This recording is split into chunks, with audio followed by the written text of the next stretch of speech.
Everybody, welcome to a Friday Mike Talk. Glad you guys are with me. It's good to have you again. It's a little rainy here today. So, waiting for things to clear off a little bit. I'll go get a cinnamon roll somewhere. Actually, we know exactly where. We asked some people around here. It's one of the first things I do when I come here. If you've not been with us from the very beginning, Cinnamon Roll Friday goes all the way back to COVID, when we had to stand in line with masks in Bloomington and grab a cinnamon roll. It was kind of our reward for a long week. So if you get around and you want to get a cinnamon roll, that's kind of what we do on Mike Talks on a Friday. God bless you guys. I'm getting geared up for Sunday, a day of rest here, and hope you guys are ready for a Sunday. And already I want to encourage you this. Begin to ask people to either come to church with you online, Song and Sword, at Song and Sword on the YouTube channel, or invite them to the Chateau at 9 o'clock and 10:30. We got great kids programs at the 9 o'clock. 1-year-old through 5th grade. They're fantastic. So if you know somebody, sign up at songandsword.com or just show up. And we have teachers who are ready to teach your kids the Word of God in a really cool setting. So hope that you guys will do that. We love you all, and continue to pray for Song and Sword at 149 every day. That's what we're doing, asking you to join us. Exodus chapter 2 is where I'm going to go today. You know, Exodus is the great story. Most people think of Moses and the children of Israel crossing the Red Sea and the desert and the mountains and the law being delivered, the 10 Commandments, all that kind of stuff. And all that's true. That's what the book of Exodus is about. Exodus is literally the Hebrew word for exit.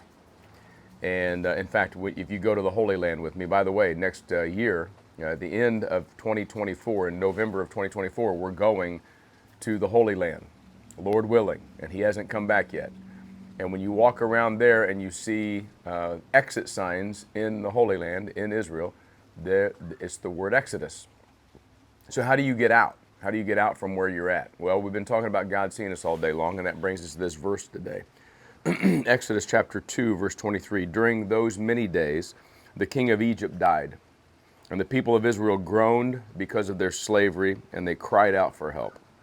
Their cry for rescue from slavery came up to God. And God heard their groaning, and God remembered His covenant with Abraham and with Isaac and Jacob. And God saw the people of Israel, and God knew. God saw His people. God always sees His people. It's what we've been talking about this whole week. El Roi, God. There's a God who sees a little Egyptian runaway slave girl that we talked about Sunday, and He sees the affliction of the people in Egypt, His people that have been there for over 400 years in slavery. And they're crying out and they're groaning. They're just saying, God, get us out of here. Does that sound familiar to you? You have any things in your life that you're saying, Lord, get me out. Get me out of this financial situation, this medical condition. Get me out of this health place. Get me out of this hospital. Get me out of this depression. Get me out of this family situation, this work situation. Have you ever cried out to God? You should.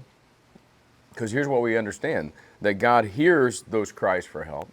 When we say, rescue us, God, save us, get us out, first of all, He's responded through His Son, Jesus Christ. So you can rejoice in that today. No matter how enslaved you feel you are by this world, by anything physical, mental, emotional, you are not enslaved, spiritually speaking, because God has sent His Son, Jesus, to deliver us. He heard our cry. And now we're no longer slaves to sin. But what I love about this passage is that God hears the cries of these people. Now, again, there's a problem here. Some of you guys are going to say, okay, I got a serious question. Why did God not hear their cry for 400 years? It sounds like in this passage that God just woke up one day and said, oh yeah, I remember Abraham, Isaac, and Jacob. No, this is God's timing that we don't understand. God has His timing for everything. It's not like He forgot. This is a statement that says He remembered. In other words, a way of saying God never forgets. God knows His covenant with Abraham, Isaac, and Jacob to take a people and make them a great nation. It's just time now.